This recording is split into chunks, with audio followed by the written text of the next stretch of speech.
नमस्कार, good morning India के इस खास शो में आपका बहुत बहुत स्वागत है। मैं हूं आपके साथ जया कौशिक त्रिवेदी। सबसे पहले खबर राजस्थान से, जहां गुर्जर आंदोलन जो है आज खत्म हो सकता है। आज पटरी से हट सकते हैं तमाम आंदोलनकारी। ये तस्वीरें आपको हम दिखा रहे हैं। कर्नल बैसला और मुख्यमंत्री अशोक गहलोत के बीच एक मुलाकात हुई है। गुर्जरों की 6 मांग मानने के लिए सरकार तैयार हो गई है और रेलवे ट्रैक आज आंदोलनकारी जो हैं वो खाली कर सकते हैं। इस वक्त की अहम और बड़ी खबर है। लगातार हम देख रहे हैं किस तरह से रेलवे ट्रैक पर जमे हुए थे गुर्जर आंदोलन को लेकर प्रदर्शनकारी। इसमें जो मांगे मानी गई हैं उसमें मारे गए 3 आंदोलनकारियों के परिवार वालों को नौकरी और मुआवजा दिया जाएगा। आंदोलन के दौरान के सभी केस वापस होंगे। और हमारी सहयोगी हर्षा कुमारी सिंह लगातार गुर्जर आंदोलन जो चल रहा था उसके चलते किस तरह का असर हो रहा था वो भी देखने को उस पर नजर बनाए हुए थे। हर्षा, यहाँ पर जो मांगे रखी गई थी, किन किन मांगों को मान लिया गया है, क्या क्या मांगे थी, तफसील से बताएं। देखिए, जो सबसे पहली मांगे हैं वो तो थी कि इनको एसबीसी कैटेगरी में 5% अतिरिक्त रिजर्वेशन मिले, लेकिन उनको कई बार ये मिल चुका है और हाई कोर्ट से खारिज हो चुका है, क्योंकि जो सुप्रीम कोर्ट की सीमा है 50% की, उससे ज्यादा वो हो जाती है। तो जब तक ये 9th शेड्यूल में इनको शामिल नहीं किया जाएगा और अतिरिक्त कैटेगरी में इनको रिजर्वेशन नहीं दिया जाएगा, तब तक लगता है इस मसले का हल नहीं होगा।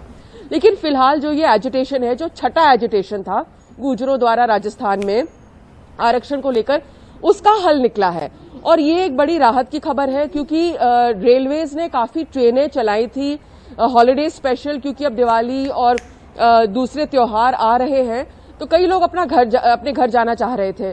तो पश्चिम बंगाल, मुंबई, दूसरी जगहों से जिस तरह से जो लॉन्ग डिस्टेंस ट्रेनें थी उनको रद्द करना पड़ा था, उनको डाइवर्ट भी करना पड़ा था।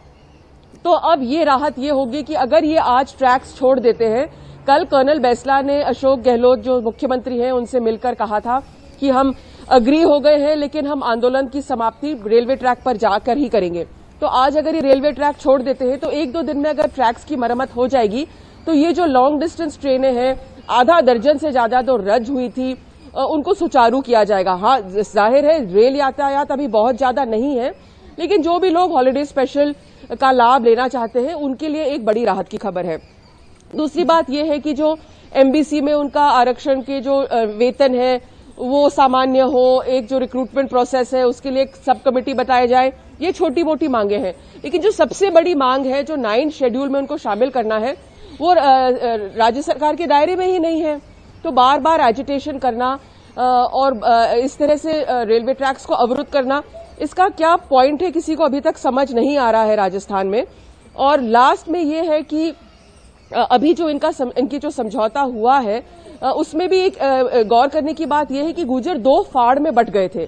तो इस बार जो उनका एजिटेशन था वो इतना उग्र नहीं था, क्योंकि एक फैक्शन जो था उसने पहले ही सरकार से समझौता कर लिया था। जी, बहुत बहुत शुक्रिया हर्षा कुमारी सिंह इसे तफसील से बताने के लिए कि किस तरह से जाट आरक्षण भी जो है 2 पार्टों में, 2 हिस्सों में बढ़ गया था, जिससे वो कमजोर पड़ गया था और तमाम जो मांगे रखी थी उसमें सरकार ने जो 6 मांगे उनके सामने रखी थी मानी है। हालांकि एक जो पेच अभी भी फंसा हुआ है कि जाट आरक्षण को 9वीं अनुसूची में डालने के लिए जो है राज्य सरकार को उसका अधिकार नहीं है। केंद्र को पत्र लिखने की बात यहाँ पर हुई है। ऐसे में तमाम जो आंदोलन हो रहे थे वो राज्य सरकार उसमें कुछ कर नहीं सकती थी। जो मांग जो है जाट आरक्षण को 9वीं अनुसूची में डालने की बात हो रही थी। अब देखते हैं कि आगे ये पूरा मामला किस तरह से निकलकर सामने आता है।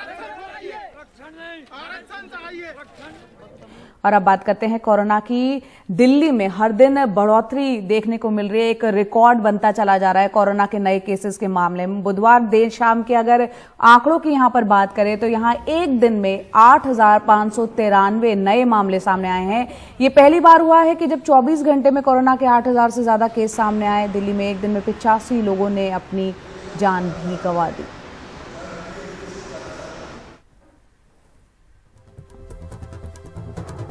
तो दिल्ली वासियों को कई चुनौतियों का इस वक्त सामना करना पड़ रहा है। एक तरफ कोरोना के मामले लगातार बढ़ रहे हैं, दूसरी तरफ ठंड में भी इजाफा हो रहा है, प्रदूषण की मार अलग पड़ रही है। ऐसे में कई चुनौतियां दिल्ली वासियों के सामने हैं। दूसरी तरफ त्योहार के सीजन में कोरोना के खतरे के मद्देनजर अब दिल्ली सरकार व्यस्त बाजारों में कोरोना टेस्ट भी करवा रही है। आइए देखते हैं रिपोर्ट। हम इस समय दिल्ली के कनॉट प्लेस मार्केट में मौजूद हैं। ये जो आप प्रक्रिया अपने पीछे देख रहे हैं, ये यहाँ पर दिल्ली सरकार ने यहाँ की मार्केट एसोसिएशन के साथ मिलकर ये पूरा सेटअप तैयार किया गया है, जहाँ पर सभी जो दुकानदार हैं, स्टाफ मेंबर्स हैं, उनके कोविड टेस्ट करे जा रहे हैं। सरकार जो है कोविड के जो बढ़ते केसेस हैं उन पर रोकथाम के लिए इस तरह से टारगेटेड टेस्टिंग कर रही है। सभी बाज़ारों में इस तरह से टेस्टिंग सेटअप की जा रही है। तो न सिर्फ स्टाफ वाले हैं, बट कोई भी अगर परिवार वाले, कोई भी जनता से अगर आना चाहे और अपनी टेस्टिंग फ्री में करवाना चाहे तो उनकी यहाँ पर टेस्टिंग करवाई जा रही है।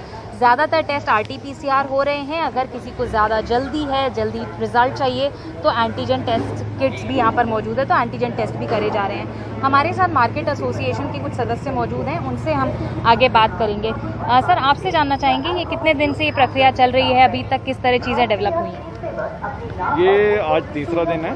2 दिन का हमारा कैंप था पहले, उसके बाद एक्सटेंड किया है आज यहाँ पे, क्योंकि रिस्पांस लोगों का अच्छा आ रहा है।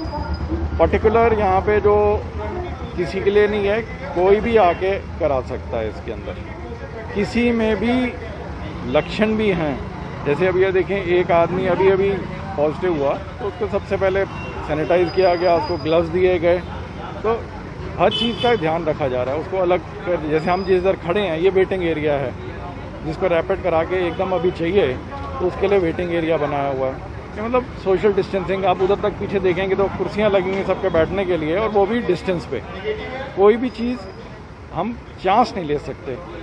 बाकी तो आप आपसे भी जानना चाहेंगे, अपना नाम बताएं, और क्या आप लोग ज़्यादा शॉर्ट महसूस कर रहे हैं, ज़्यादा सुरक्षित महसूस कर रहे हैं कि सरकार भी अपनी तरफ से आई है, आपके मार्केट के जो सदस्य हैं उनके लिए पहल कर रही है? मैं अमित गुप्ता हूँ, NDT एग्जीक्यूटिव कमेटी से।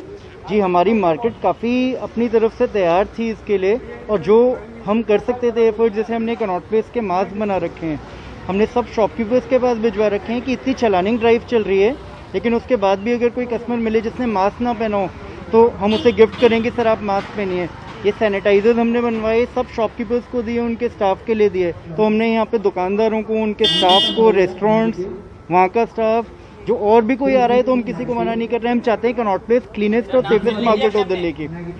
धन्यवाद सर हमसे बातचीत करने के लिए। तो ये मार्केट एसोसिएशन के सदस्य हैं जो बता रहे हैं कि अपनी तरफ से तो वो अभी तक सारी कोशिशें कर ही रहे हैं लगातार सभी लोगों की सुरक्षा के लिए। साथ ही अब इस तरह से दिल्ली सरकार जो है उसकी तरफ से एक ये बड़ा इनिशिएटिव बढ़ते केसेस को रोकने के लिए, इसी तरह से जिस तरह से CP में चल रहा है, दिल्ली के और बाज़ारों में भी इसी तरह से टारगेटेड टेस्टिंग की जा रही है। जो स्वास्थ्य मंत्री हैं उनका कहना है कि टेस्टिंग बढ़ाने से उनको ये उम्मीद है कि जल्दी लोग टेस्ट होंगे तो ट्रेस होंगे, ट्रीटमेंट जल्दी होगा और दिल्ली कोविड की जो पूरी स्थिति बनी हुई है उस पर काबू पा सकेगा। नई दिल्ली से कैमरा पर्सन मनोज ठाकुर के साथ सुकीर्ति द्विवेदी, NDTV इंडिया के लिए। और कोरोना के मामलों को बढ़ता देख दिल्ली में इस बार सार्वजनिक स्थलों पर छठ त्योहार नहीं मनाया जाएगा। हालांकि अपने अपने घरों में या किसी निजी स्थल पर छठ पर्व मना सकेंगे। दिल्ली डिजास्टर मैनेजमेंट अथॉरिटी यानी DDMA की ओर से इस आदेश को जारी किया गया है और आदेश के मुताबिक दिल्ली में किसी भी सार्वजनिक स्थल, सार्वजनिक ग्राउंड, घाट, मंदिर में नवंबर के महीने में छठ पूजा का आयोजन नहीं किया जाएगा। सभी जिलों के DM और DCP को आदेश का पालन कराने को कहा गया है। और इस साल आपको बता दें, छठ का त्योहार 18 नवंबर से 21 नवंबर तक मनाया जाना है।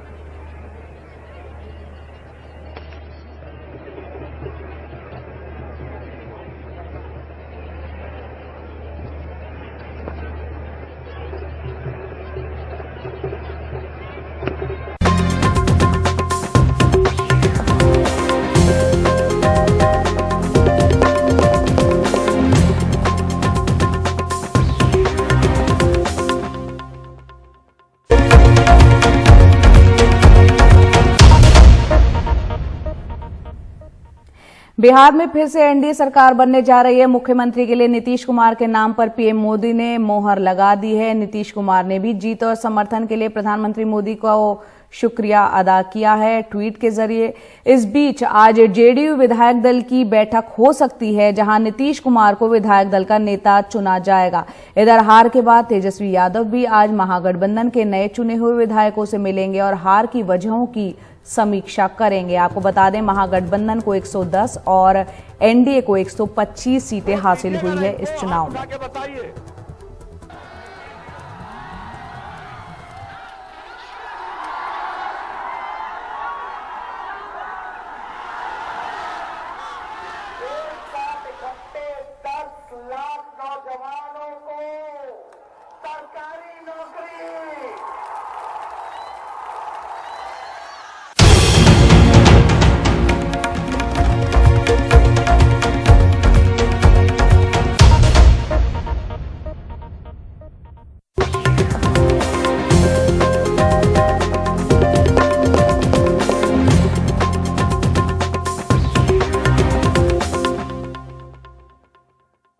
कोरोना काल में हमने देखा कि हर कोई अपने अपने स्तर पर कई मुश्किलातों का सामना कर रहा है, लेकिन तमिलनाडु की सितिलिंगी घाटी में अब हम आपको लिए चलते हैं, जहां इस महामारी का सामना बेहद दिलेरी और समझदारी से अब तक किया गया है। लेकिन अब लंबाडी समुदाय के कारीगरों के सामने क्या बड़ी समस्या खड़ी हुई है, देखते हैं इस रिपोर्ट में। तमिलनाडु के सितिलंगी घाटी में एक खामोश क्रांति आई है। पिछले 8 महीनों में महामारी के दौरान भी करीब 60 लोगों के लंबाडी समुदाय में ना तो किसी की नौकरी गई और ना ही तनख्वाहों में कटौती हुई। दूर दराज इलाकों में काम कर रही पोरगई संस्था में कर्ज लेकर काम दिया ताकि किसी का रोजगार खत्म ना हो।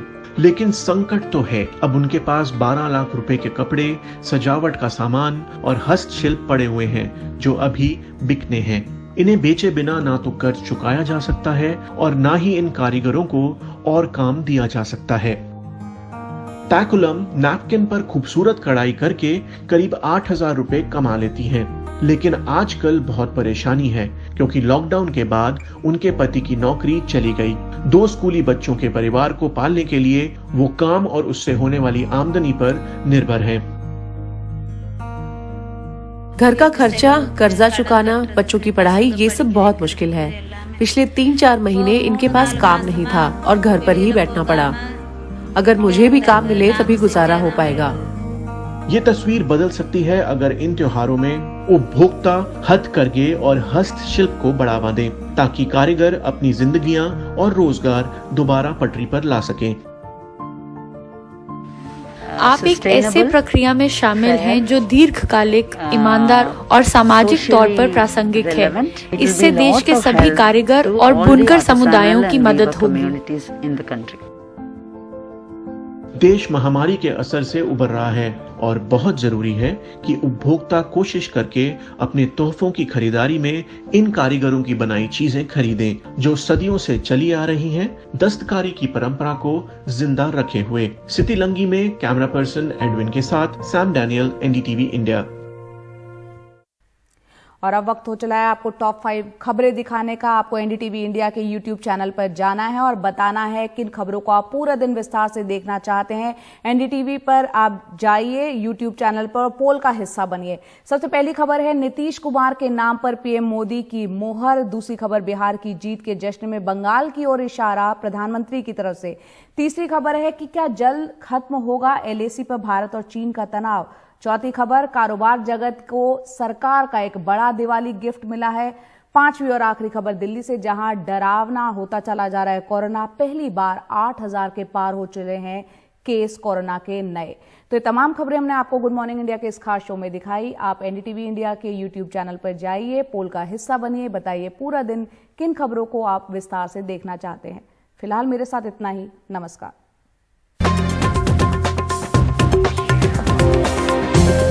Thank you.